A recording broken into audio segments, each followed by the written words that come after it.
What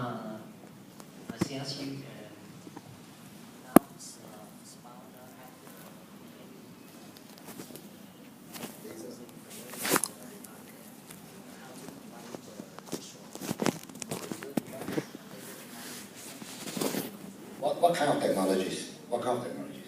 Những cái máy nào ngoài laser vậy hả? Ví dụ như là fractional CO2 hoặc là IPL hoặc là ARF. Your technologies are more invasive.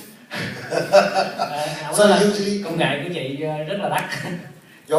Your technologies, like for example CO2, okay, or as long as you have lasers or something that is semi-abrasive or abrasive device itself. Usually, which probe comes in after the treatment. It will not come in before. If let's say, for example, you're using CO2, CO high now.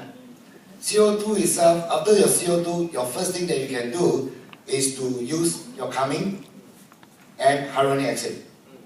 These two range for the patients. If you're talking about IPL, we can talk about calming. We can talk about the shea butter just now itself. We are talking the anti-aging. I'm sorry, the rejuvenation. And then if you're talking about radio frequency, that's even easier. Radio frequency itself is nothing because generally it just generates heat and then eventually cause a little redness. Then that one itself, usually radio frequency objective is to promote blood circulation, to improve oxygenation.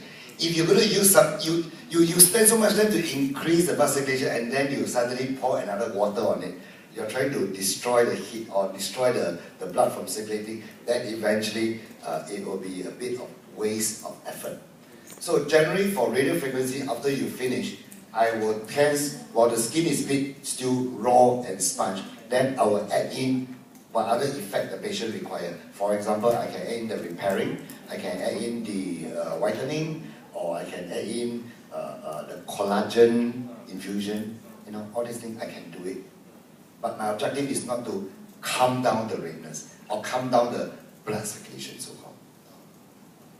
Thì ông nói là sau khi mà chị sử dụng tất cả công nghệ của mình, ví dụ như là công nghệ fractional CO2 thì da của mình nó đang yếu và đồng thời nó bị mất nước rất là nhiều, đúng không ạ? Thì những cái sản phẩm Vitro này chị đều có thể bổ sung cho da được, nhưng mà khuyến cáo là sử dụng những cái sản phẩm dùng để phục hồi da thì nó sẽ tốt hơn. Ví dụ như là có thể sử dụng cái Calming hoặc là cái rejuvenation, cái trẻ hóa, thì hai sản phẩm đó thì có thể làm cho da nó dịu và nó phục hồi nhanh hơn.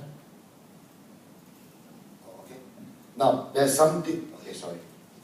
Sau khi mình sử dụng máy thì bao lâu mình sử dụng cái capsule này được thay bằng sử dụng gì?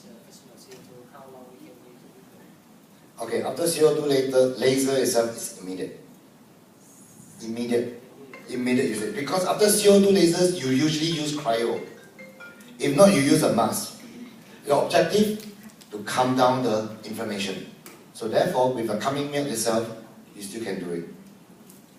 Nghĩa là sau khi mà mình sử dụng các công nghệ đó, mình đều có thể sử dụng liền luôn cái Vitro được, không có vấn đề gì hết. Tại vì lúc đó thì da nó đang khô và nó đang bị mất nước rồi, mình bổ sung nước thêm cho da, bổ sung tinh chất thêm cho da thì nó tốt thôi, nó không có bị vấn đề gì. Không biết là chị có thể lỗi câu hỏi trả lời vừa rồi của Sơn không ạ? Chị có thể giới thiệu cho mọi người biết là mình tên gì và mình đến từ đơn vị nào được không ạ?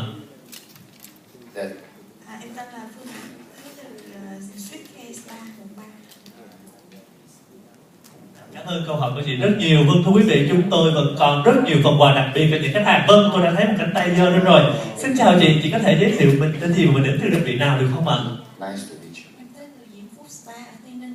Em hỏi tiếp theo câu hỏi của chị luôn là sau khi mình làm xong khắp xong này ở tại spa rồi thì mình có thể sử dụng các loại mỹ phẩm khác hay là có sản phẩm gì để sử dụng tiếp theo sao không? Để mình chị nữa. Vâng, là một câu hỏi rất hay ạ. Xin mời ạ.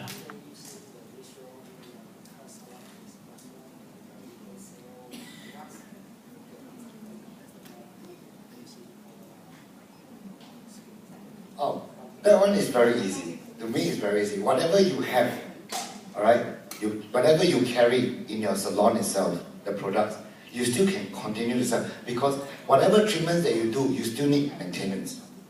Okay, your product can come in for maintenance. That's number one.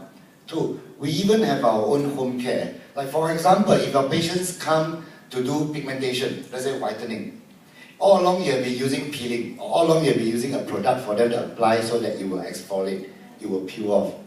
You can use Wish Pro to increase the speed of lightening.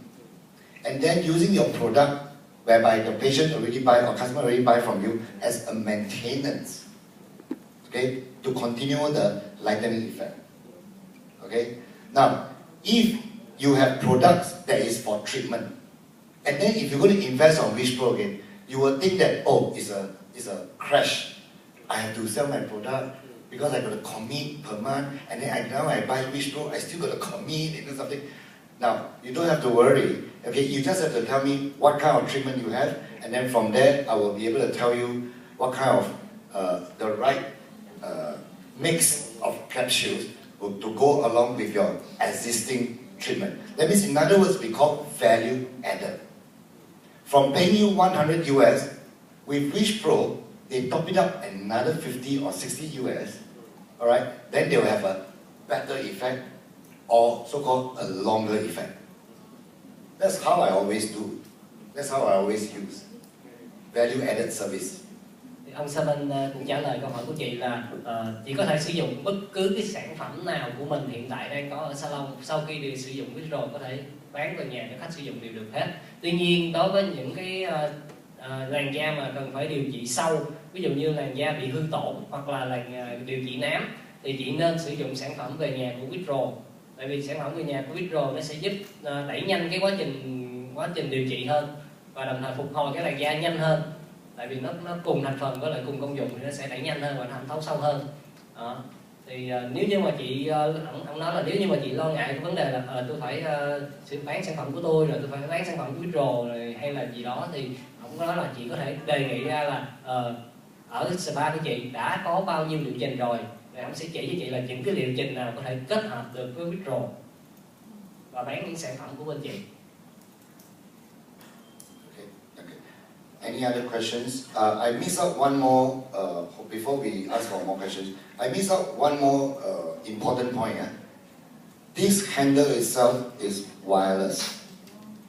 Okay? You do not require any wire to be connected to do the operation. This is wireless. That's number one.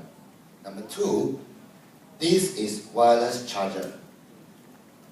Okay? This system is wireless charger. That means if you don't use, you put it on the system, it will charge by itself. 2 hours. Okay? 10 minutes charging will give you 2 hours of usage. Every usage is 15 minutes. Okay? Remember, so this is wireless, it's just a handphone. You just put it there and it charges by itself. This one, your therapist can put in a pocket.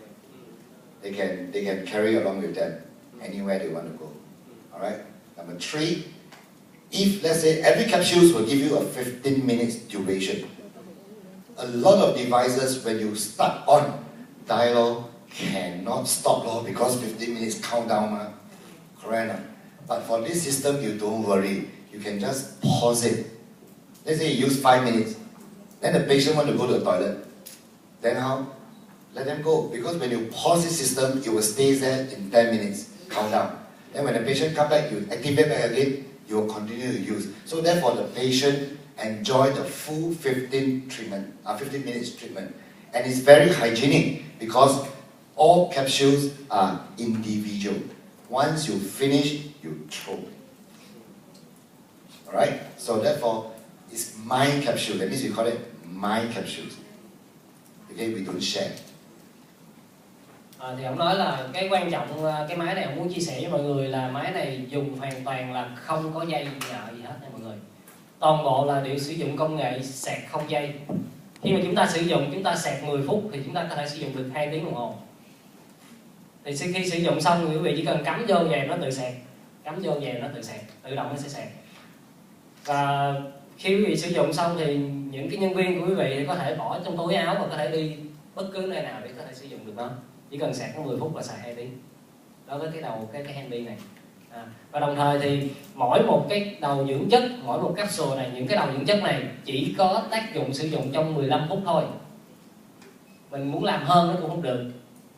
Và đồng thời giống như những cái máy khác thì khi mà mình sử dụng, ví dụ như mình bấm vô xong cái mình đợi cái thời gian nó qua lâu quá, hơn 15 phút hay lố 15 phút gì đó mình không biết, thì cái máy này mình có thể sau 15 phút là tự động nó kêu, 7 phút là nó kêu một lần, 15 phút là nó kêu một lần, để mình biết cái thời gian mình canh nửa khuôn mặt của khách cho nó hợp lý. Cái thứ hai nữa, nếu mà mình đang làm mà khách muốn đi ra ngoài hay là khách muốn đi toilet thì mình có thể bấm dừng lại, và khi khách vào mình bấm tiếp tục là mình có thể làm tiếp. Mình nó sẽ không ảnh hưởng nhiều đến cái vấn đề mà khách trải nghiệm đúng 15 phút sản phẩm của cái máy. Và đương nhiên là sau khi mà làm xong thì cái sản phẩm trong đầu capsule nó vẫn còn dư, tại vì một capsule nó chứa tới 6 ml sản phẩm, nó sẽ vẫn còn dư một ít. Thì những cái đó chúng ta có thể sử dụng để chúng ta massage tay, massage chân, massage cổ cho khách nếu nó còn dư. Nhưng mà đặc biệt là nếu mà massage lên mặt là không được nha quý vị, không làm được tiếp tục, đúng 15 phút thôi là tự động nó sẽ ngắt. Và đồng thời cái capsule đó mình một người một liệu trình, chỉ một capsule thôi. This is a magnetic tape.